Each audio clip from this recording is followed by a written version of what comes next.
Praktika nii Siseministeeriumis kui ka mõnes muus ministeeriumis on kindlasti väga hea ja silme avardav. Et mida ta võib-olla eelkõige annab, on see, et ta näitab inimestele, kuidas toimub õigusriigis täidesaatva võimu töö. Et ta näitab, kes need inimesed on, kes siin töötavad, mis töö see selline on, mida tegelikult tehakse. Ja see, mis tegelikult tehakse, uskuge mind, on palju huvitavam ja palju lahedam, kui mis võib-olla välja paistab.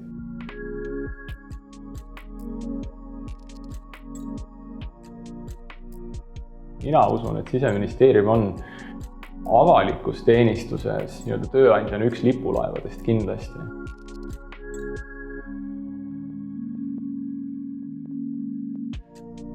Mina olen käinud näiteks Saksamaal Marshalli keskuses, kus ma viibisin 2 kuud, tegin läbi sellise 2-kuulise intensiivkursuse rahvusvahelise julgeoleku teemal. Ja see on kindlasti, ma ütleksin, üks lahedamaid kogemusi ja see andis ka, ma arvan, professionaalselt andis mulle väga palju juurde.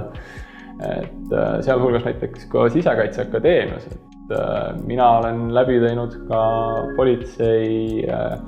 politseiõppe, mis on siis kõrgharidusbaasil. Et nendele inimestele, kel on kõrgharidus juba omandatud, kuid soovid ikkagi politseiõppe läbida, nende jaoks on eraldi moodulid olemas. Minu meelest on hästi tore, et selliseid võimalusi nagu pakutakse ka nagu valitsemisala sees, sest et tegelikult neid võimalusi on. Ja meil on ka valitsemisalas olemas vastav tegelikult rakenduskõrgkool, kus saab ennast käia täiendamas.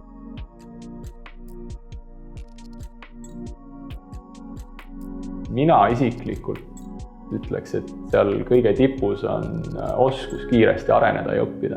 Aga samamoodi on hästi olulised on tegelikult inimestega suhtlemisoskus, meeskonnatöö tegemisoskus, teemade eestvedamisoskus.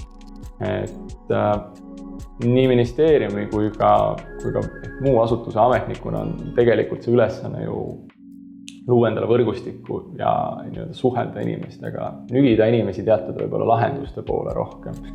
Et tagada seda, et asjad tõepoolest läheksid paremaks ja turvalisemaks.